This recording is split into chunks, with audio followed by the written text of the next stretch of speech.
मित्रों नमस्कार। चक्रपाणी ओझा YouTube channel पर आपका स्वागत है। आज हम लोग बीएड द्वितीय वर्ष के भाषा के प्रश्न पत्र पर बातचीत करेंगे। हिंदी भाषा के अंतर्गत गद्य शिक्षण से अक्सर सवाल पूछे जाते हैं कि गद्य शिक्षण के क्या उद्देश्य होते हैं, गद्य शिक्षण के बारे में बताइए। तो ऐसे प्रश्नों से हमें परीक्षाओं में सामना होता है। आज हम लोग गद्य शिक्षण के उद्देश्य पर बात करेंगे। गद्य शिक्षण का क्या उद्देश्य होता है। मित्रों, भाषा शिक्षण के उद्देश्यों में एक प्रमुख उद्देश्य यह है कि छात्रों की विचार शक्ति में वृद्धि की जाए और अपने विचारों को प्रभावी ढंग से व्यक्त कर सकने की क्षमता छात्रों में विकसित हो। इसके साथ ही साथ विभिन्न साहित्यकारों, साहित्य मर्मज्ञों द्वारा व्यक्त विचारों को सरलता से ग्रहण करने की क्षमता छात्रों में विकसित हो, ऐसा प्रयास करना चाहिए। इस उद्देश्य की प्राप्ति के लिए गद्य शिक्षण एक प्रभावी साधन के रूप में दिखलाई पड़ता है।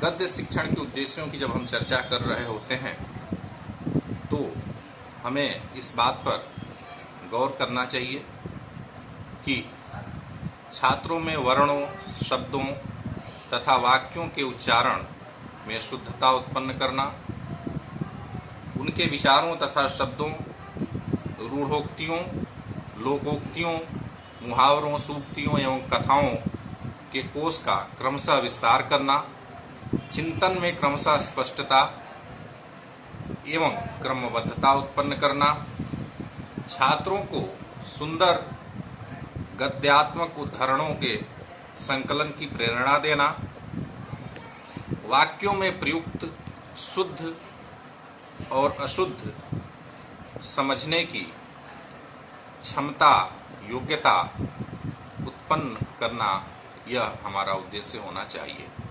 दूसरी बात कि छात्रों के हृदय में भाषा विषयक शुद्धता के प्रति गंभीर सावधानी का भाव उत्पन्न करना, छात्र के भीतर ज्ञान क्षेत्र एवं विवेक के विकास द्वारा चरित्र चित्रण करना, इसके साथ ही विभिन्न लेखन शैलियों का परिचय कराने, लेखन शैलियों के विकास में उनकी सहायता करना, और इसके साथ ही साथ हम इस बात को रेखांकित कर सकते हैं कि गद्य शिक्षण के माध्यम से छात्रों के शब्द व श्रुति भंडार में वृद्धि करना, उचित आरोह अवरोह के साथ वाचन करने की योग्यता उत्पन्न करना, छात्रों की विचार शक्ति में वृद्धि करना एवं विभिन्न लेखन शैलियों से परिचित कराना गद्य शिक्षण के उल्लेखनीय सामान्य उद्देश्य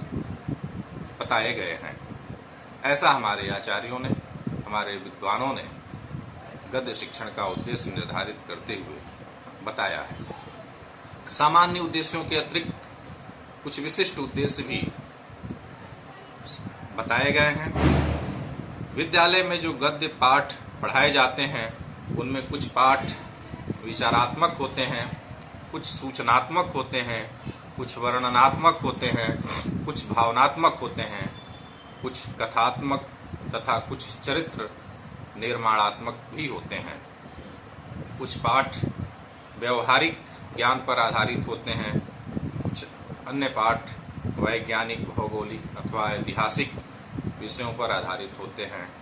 इन पाठों को अपने विशिष्ट उद्देश्य होते हैं। इन पाठों को खास उद्देश्यों के तहत पढ़ाया जाना चाहिए। साफ साफ कहने का अर्थ यह है कि प्रत्येक पाठ का मुख्य विशिष्ट उद्देश्य गद्य पाठ में ही निहित होता है। इस प्रकार हमें भाषा शिक्षण के दौरान गद्य पाठ के उद्देश्यों गद्य शिक्षण के उद्देश्यों पर हमेशा ध्यान रखना चाहिए। जब हम स्कूली शिक्षा में अध्यापन कार्य कर रहे होते हैं, उस समय एक शिक्षक को छात्र के प्रति ढेर सारी जिम्मेदारियां होती हैं और भाषा अध्यापक के प्रति और भी जिम्मेदारी होती है कि वह बालक में भाषा के प्रति रुचि उत्पन्न करे, उसको भाषा में उच्चारण से लेकर और जितनी भी साहित्य की विधाएं हैं उन सभी विधाओं से छात्र को परिचित कराए। साथ ही साथ गद्य शिक्षण के जो उद्देश्य हमारे आचार्यों ने बताए हैं, उन उद्देश्यों को हमेशा अपने दिमाग में रखते हुए अध्यापन कार्य प्रारंभ करें। मित्रों, आपने इस वीडियो को देखा, इसके लिए अपना समय दिया, बहुत बहुत धन्यवाद। आप इसे लाइक करें, सब्सक्राइब करें और अपने परिचितों मित्रों को शेयर करें तथा अपनी टिप्पणियाँ अवश्य दें।